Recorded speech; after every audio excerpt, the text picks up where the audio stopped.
अंजली दमानी यांची पत्रकार परिषदेत आरोपांची सरबत्ती। कृषी आयुक्तांच्या हरकतीनंतरही कोट्यावधी कृषी उत्पादनाची बाजारभावापेक्षा चढ्या भावाने खरेदी केल्याचा आरोप। डीबीटी अंमलबजावणीतही काळबेरं झाल्याचा दावा।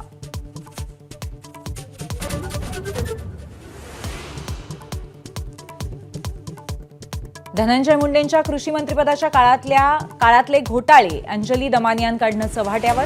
तत्कालीन मुख्यमंत्र्यांच्या मान्यतेनेच राजरोस भ्रष्टाचार झाल्याचा आरोप। अजित पवार आणि फडणवीसांचीही मूकसंमती असल्याचा टोला।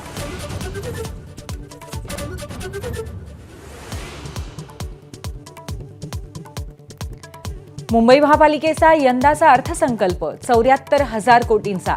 कचरा संकलन शुल्काबाबत निर्णय नाही तर झोपडपट्टीतील गाळेधारकांना भरावा लागणार महापालिकेचा कर।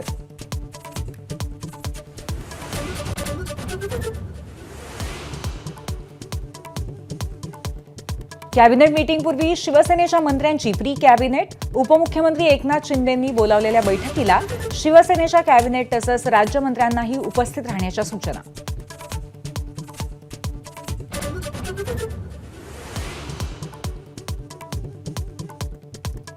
आज मंत्रिमंडळाची साप्ताहिक बैठक। जीबीएस प्रादुर्भावावरती चर्चा होण्याची शक्यता। मागच्या बैठकीला प्रत्यक्ष उपस्थित नसलेले एकनाथ शिंदे आज उपस्थित राहणार का याबद्दल उत्सुकता।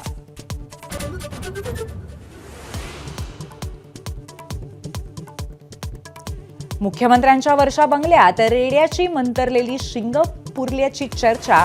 संजय राऊतांचा आरोप। शपथविधीच्या अनेक दिवसांनंतरही फडणवीस वर्षावर राहायला का जात नाहीत, संजय राऊतांचा सवाल।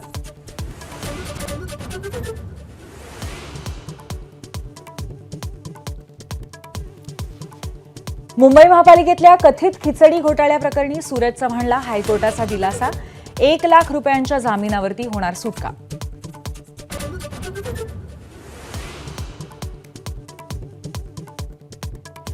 नारायणगडाचे महंत शिवाजी महाराज यांची आज मस्साजोगमध्ये देशमुख कुटुंबियांशी चर्चा। महंत नामदेव शास्त्रींनी पाठिंबा दिल्यानंतर महंत शिवाजी महाराजांच्या भूमिकेकडे लक्ष।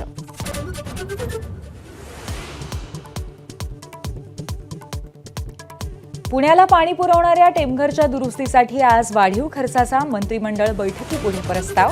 मंजुरीचीही शक्यता। टेमघरची गळती थांबवण्यासाठी याआधी 500 कोटींचा खर्च।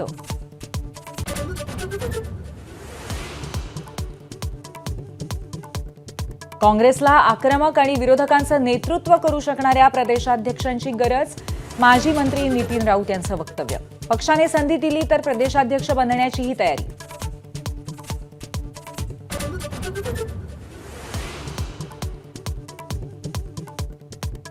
पंतप्रधान नरेंद्र मोदी आज राष्ट्रपतींच्या अभिभाषणावरील चर्चेला देणार उत्तर। चीन आणि अमेरिकेबाबतच्या विरोधकांच्या प्रश्नांना कसं प्रत्युत्तर देणार याकडे लक्ष।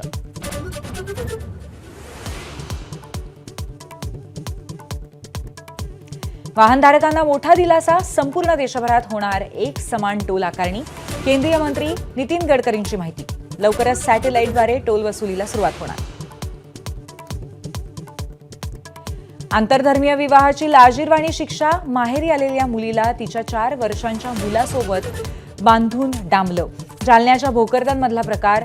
हायकोर्टाच्या आदेशानंतर पोलिसांकडनं सुटका।